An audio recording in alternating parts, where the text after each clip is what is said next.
ఇండస్ట్రీలో అప్పట్లో మన హీరోలు ఎదగలేదని మీరు చెప్పారు. హీరోల ఎదగలేదంటే మైండ్ ఎదగలేదు. మైండ్ ఎదగకపోవడం వల్ల మీరు ఎప్పుడైనా డైరెక్ట్గా ఫేస్ చేసిన ఇన్సిడెంట్స్ కానీ? అంటే ఇప్పుడు శత్రువులు ముందు ఉండరు కదమ్మా, వెనకాలే ఉంటారు కాబట్టి కనపడరు. అవి మనకి తెలుస్తూ ఉంటాయి.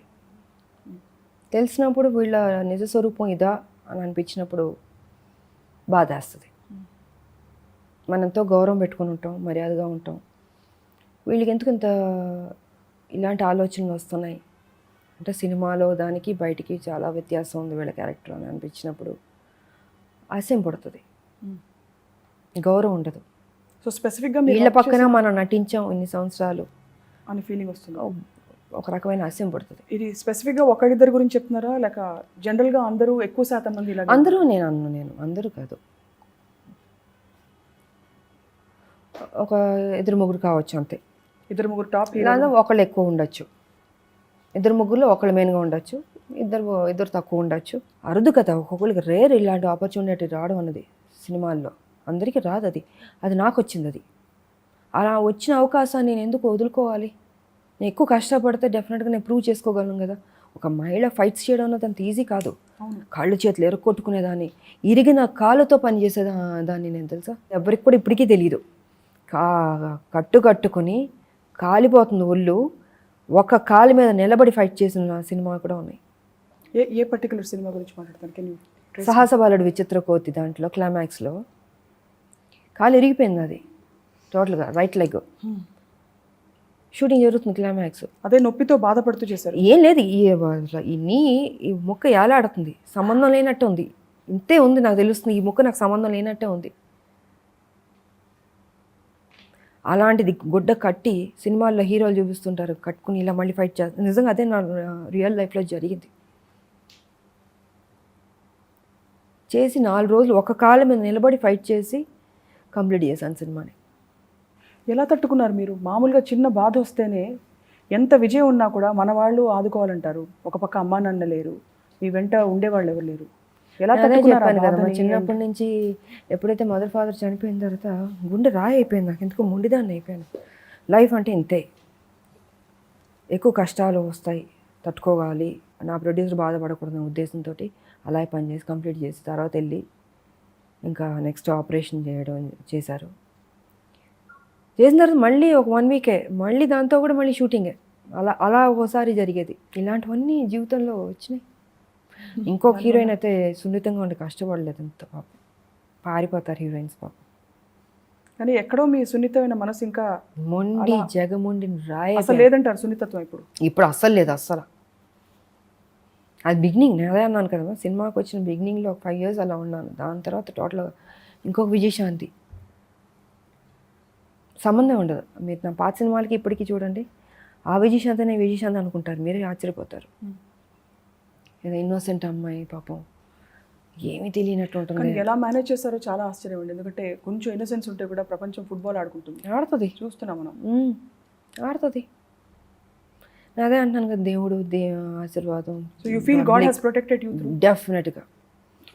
నా శివుడు భక్తురాలని నేను. నిజంగా ఆ పవర్ అన్నది నాకు పనిచేసిందమ్మా 100%. లేకపోతే ఇంత దూరం ఎలా వచ్చి ఉండదని నాకే తెలియదు. ప్లస్ ప్రజలు కూడా నిజంగా ప్రతి సినిమాకి నన్ను ఆదరించేవారు. డే టు డే అంటే ఐడెంటిఫై చేసుకునే ప్రేమ ఎక్కువ పెంచుకునేవారు నా మీద.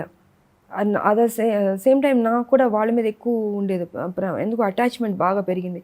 ఇప్పుడు ఎంపీని అయిన తర్వాత కూడా నా నియోజకవర్గం మీద ఎక్కువ అటాచ్మెంట్ పెరిగిపోతుంది రోజుకి. యాక్చువల్లీ మీరు పుట్టిన ఊరు ఏదండి? ఇది కూడా అనేక సందర్భాల్లో వివాదాస్పదం అయ్యి, మీరు పుట్టిన ఊరు, మీరు పెరిగిన ఊరు గురించి అనేక సార్లు చెప్పాను నేను. వరంగల్, ఏటూరు నాగారం, రామన్నగూడెం. మా పేరెంట్స్, మా తాతగారు, మా అమ్మమ్మ, మా మదర్, మా ఫాదర్ అందరూ అక్కడ పుట్టి పెరిగిన వాళ్ళు.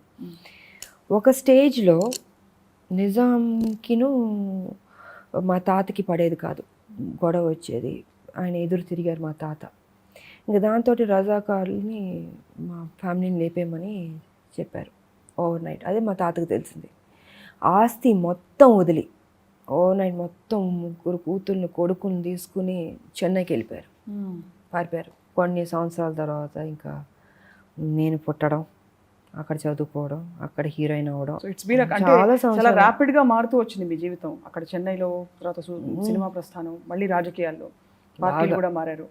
ఇప్పుడు ప్రస్తుతం మీరు అప్పుడు దేవుడిని నమ్ముకుంటూ వచ్చారు, ఇప్పుడు దేవుడి మీద నమ్మకం ఉంది నాకు. శివుడిని నమ్ముకుంటున్నారు. ఇప్పుడు నమ్మకం ఉందా, నేను చచ్చిపోయేంత వరకు నా శివుడి మీద నమ్మకం ఉంటుంది, నా ప్రజల మీద నమ్మకం ఉంటుంది. వీళ్ళిద్దరు మెయిన్ నాకు. సో ఇక్కడ కూడా చంద్రశేఖరుడు మిమ్మల్ని కాపాడతారని మీరు నమ్ముతున్నారు. I'm talking about KCR of course. నాకు శివుడి మీద, ఆయన మీద నాకు నమ్మకం ఉంది. ఆయన ఎటు తిరిగితే, ఎటు ఏం చేయమంటే అటు చేయడమే. మన చేతుల్లో దేవుడు లీలలిపి. మన చేతుల్లో ఏది ఉండదమ్మా. మీరు ఏమనుకుంటున్నారో దానికి భిన్నంగా ఒకసారి జరగచ్చు. అంటే మన డెస్టినీ అసలు అనేక సార్లు, ఒక 5-6 సార్లు నేను మిస్ అయ్యాను, చనిపోవాల్సింది. ఫ్లైట్ యాక్సిడెంట్ అయింది కదా మాకు తిరుపతిలో. ఒకసారి షూటింగ్ చేస్తుంటే సేలంలో వాటర్లో కొట్టుకుపోయాను. నాకు ఈత రాదు, కొట్టుకుపోయి వెళ్ళిపోతుంటే కాపాడారు. ఫైర్ యాక్సిడెంట్లో, కార్ యాక్సిడెంట్లో, ఫ్లైట్ యాక్సిడెంట్లు, ఇలా ఎన్నిసార్లు. అంటే ఇంకా ఏదో నేను చేయాల్సిన పని ఉంది, అంత తొందరగా చావడానికి లేదు. ఫ్లైట్ యాక్సిడెంట్ అయి బతకడం ఏంటమ్మా అసలు, పైనుంచి కింద పడి. హోల్ ఇండస్ట్రీ షేకిన్ కదా అసలు. ఏంటి నేను షూటింగ్ జరుగుతున్నాను అనుకున్నాను నేను. అప్పుడు జోగ్గా తీసుకున్నాను, అది భయపడలే. బట్ ఆ ఒక్క సెకండ్ అయిపోతున్నాం అన్న ఫీలింగ్ వచ్చి, ఓహో ఇంతే మన లైఫ్, ఇక్కడితో ప్యాకప్ అనుకున్నాను నేను. తర్వాత చూస్తే బతికి బయటపడ్డా. సో లైఫ్ ఏదో ఉందమ్మా మనకి, ఇంకా రాసి ఉంది. టు డూ సంథింగ్ మోర్ అని ఉన్నట్టుంది. అంత తేలిగ్గా దేవుడు తొందర తీసుకెళ్ళిపోవడం. ఇండస్ట్రీలో ఉండే కొత్తగా వస్తున్న హీరోయిన్స్కి ఏం సందేశం ఇస్తారు? ఇప్పటికి కూడా ఒక మహిళా నాయకురాలుగా మీకు అడుగుతాను క్వశ్చన్. ఇండస్ట్రీలో అమ్మాయిలని జాగ్రత్తగా చూసుకోరు, ఇంకా అమ్మాయిల జీవితాలతో ఆడుకుంటారన్న ఒక అభిప్రాయం అయితే ఇప్పుడు కొంత మారుండొచ్చు, పరిస్థితి బయట ఉంది. ఎంతవరకు మీరు?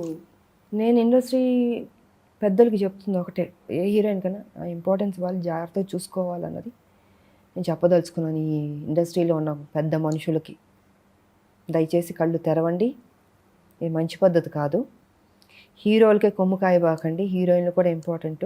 ఒక సినిమా అనేది హీరోయిన్ లేకుండా మాత్రం 2.5 hours హీరోయిన్ మాత్రం చూడరు. అదే హీరో లేకుండా హీరోయిన్ మాత్రం 2.5 hours కాదు 3 hours కూడా చూస్తారు చక్కగా ఓపిక్గా. సో హీరోయిన్ ఎప్పుడు పాయింట్ చెప్పారు, బహుశా ఇది గ్రహించలేదు చాలా మంది. నేను అదే అంటున్నాను, హీరోని 3 గంటల సేపు మాత్రం చూడలేరు. హీరోయిన్ ఎవ్వరు లేకుండా ఓన్లీ హీరో పర్ఫార్మెన్స్ మాత్రం చూడరు. ఆ హీరో చిరంజీవి అయినా సరే, బాలకృష్ణ అయినా సరే, ఎనీబడి చూడలేరు, అంతసేపు ఓపిక పట్టలేరు జనాలు. హీరోయిన్ ఉంటేనే అందం. ఖచ్చితంగా ఒక విజయశాంతి ఉంటే డెఫినెట్ గా చూస్తారంటారు. చూసారు కూడా, ఏ హీరోలు లేకపోయినా కూడా చూసారు. మరి నా సినిమాని ప్రూవ్ చేసుకున్నాను నేను. అదే ఆడుతున్నాను అనుకుంటే హీరోయిన్ లేకుండా మీరు చేసి చూపించండి, నేను అది కరెక్ట్ అన్నప్పుడు నేను అది కరెక్ట్ అంటాను నేను.